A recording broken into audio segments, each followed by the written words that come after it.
Hi guys, welcome to my vlog. Good morning. For this video guys, naglaag si Dora or namasyal si Dora sa Gilderton, Western Australia. Ano siya gayang tubig na yan is river, and then yung kabila is ocean. Pag malaki ang tubig, nagko-combine sila. Pag malaki ang dagat, pumupunta din yung dagat dyan. Tapos, ayan, naglalakad kami. Ayun, may naglalakad papuntang beach. Ang daming tao sa beach. Meron ding naliligo sa ilog. Mga bata. Tapos, ang daming mga caravan na nakapark sa caravan park nila. So, yan, lalakarin mo papuntang beach. So, ayan, lalakarin mo siya, papunta doon, makikita mo siya, white sand. Tapos, maglalakad ka dito sa pathwalk. Tapos, makikita mo yung ilog, yung white sand. Tapos, meron silang stair, aakyat ka para sa lookout. Makikita mo yung baba. White sand siya, guys. Ang ganda ng mga beach nila rito, white sand, pero ang ano lang, wala silang mga cottages. Magdadala ka ng camping gear mo, like tent or camping tent siya talaga. Or gazebo. Ang dami ring naliligo. Tapos akyat dyan, akyat.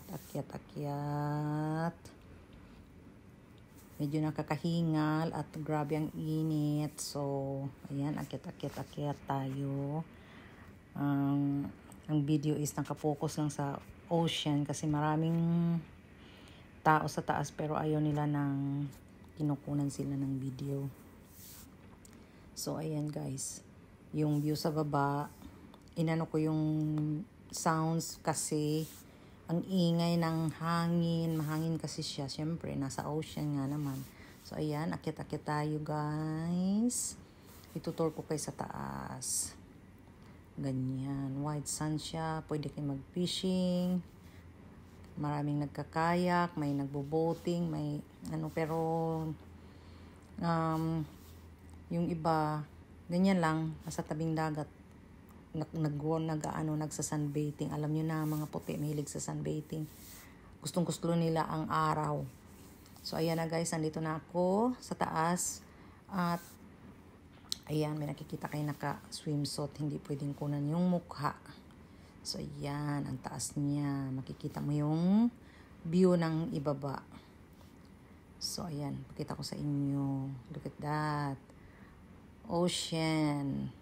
White sand, tapos at the same time sa kabilang side is river, Moore River, because M-O-O-R-E, ewan ko paano ba ano yan, basta yun na yun. So ayan guys, pag malaki ang pag high tide yun, humahalo yung dagat sa tubig, so mix siya, nagiging salty and tabang sa atin, ika nga. So, ayan guys, ganyan lang, pasyal, pamparelax, at pampa-stress reliever, kumbaga, pasyal, pero hindi maliligo kasi grabing init. Takot ako sa araw. Alam niyo, nasunog na nga tayo, masusunog pa. So, ayan guys, bababa ako ulit.